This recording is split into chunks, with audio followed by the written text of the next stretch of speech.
राजनीति में वादों का शोर बहुत पहले से सुनाई दिया जाता रहा है, लेकिन अब वादों को नेताओं ने गारंटियां कहना शुरू कर दिया है।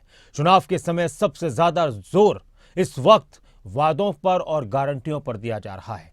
और जब भी जनता के बीच में पहुंचकर नेताओं की तरफ से कोई वादा किया जा रहा है तो उनको विश्वास दिलाने के लिए इस अंदाज में अपनी बात करने की कोशिश नेता कर रहे हैं कि जनता को यकीन आ जाए।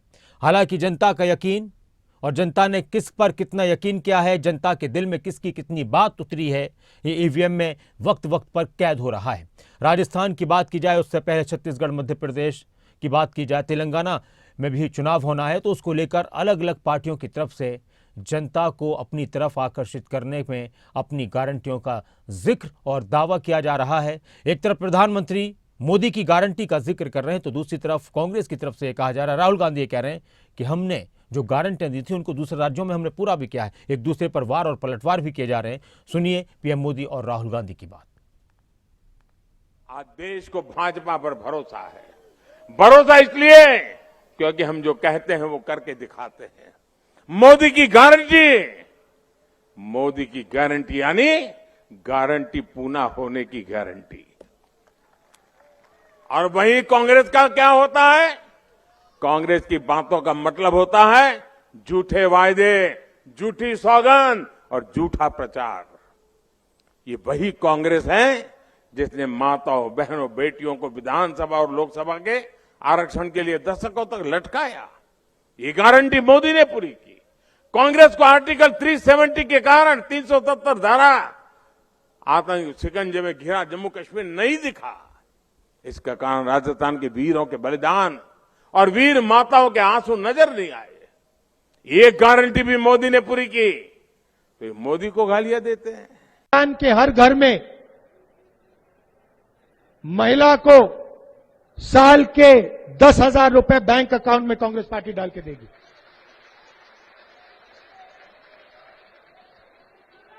गैस सिलेंडर पहले 400 रुपए का होता था, नरेंद्र मोदी शिकायत करते थे। आज नरेंद्र मोदी ने 1200 का कर दिया है। छत्तीसगढ़ में हमने 500 का करा है, कर्नाटक में हमने 500 का किया है। पता लगाना है, पूछ लीजिए। राजस्थान में चुनाव के एकदम बाद कांग्रेस पार्टी की सरकार बनेगी, 500 रुपए का आपका सिलेंडर हो जाएगा। एक तरफ सियासत में गारंटियों का शोर है, वादों का जोर है, तो दूसरी तरफ गरीबों की और पिछड़ों की बात न हो। हमारे देश की राजनीति में ऐसा हो ही नहीं सकता। जब से देश आजाद हुआ है तब से गरीबों की बात हो रही है, पिछड़ों की बात हो रही है और अभी भी हो रही है, तो बहुत सारे सवाल खड़े होते हैं। गरीबों को लेकर भी, पिछड़ों को लेकर भी सियासत तेज है। कांग्रेस सांसद राहुल गांधी ने गरीबी के मुद्दे पर और गरीबों के मुद्दे पर लगातार पीएम मोदी पर और मोदी सरकार पर निशाना साधा है। तो उधर पीएम मोदी भी चुनावी जनसभा में ये बता रहे हैं कि कैसे 2014 के बाद से देश में गरीबों की स्थिति सुधरी है। हिंदुस्तान में सिर्फ एक जात है, वो है गरीब। सुना होगा आपने। एक तरफ कहते हैं मेरा नाम नरेंद्र मोदी, मैं ओबीसी हूं, और दूसरी तरफ कहते हैं हिंदुस्तान में सिर्फ एक जात है, वो है गरीब। मगर जो मैंने अपनी आंखों से देखा, मैं आपको बताना चाहता हूं। मैं लाखों युवाओं से मिला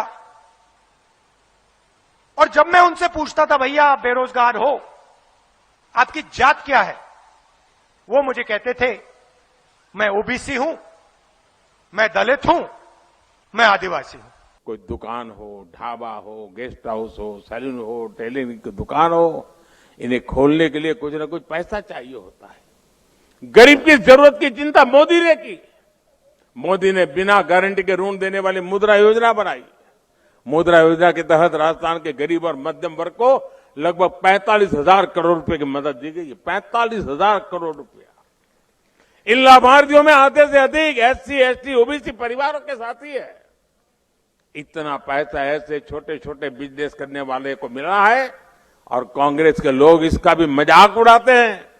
साथियों, रेहड़ी, ठेले, फुटपाथ पर काम करने वाले लाखों साथी अपना काम करते हैं, मेहनत करके कमाते हैं, लेकिन पुलिस प्रशासन के सबसे ज्यादा डंडे भी इन्हीं को खाने पड़ते हैं।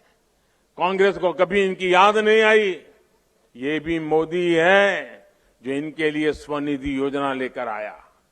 अभी तक देश भर के 50 लाख से अधिक साथियों को हजारों करोड़ रुपए की मदद मिल चुकी है। इनमें 1 लाख से अधिक लाभार्थी परिवार मेरे राजस्थान के भी है।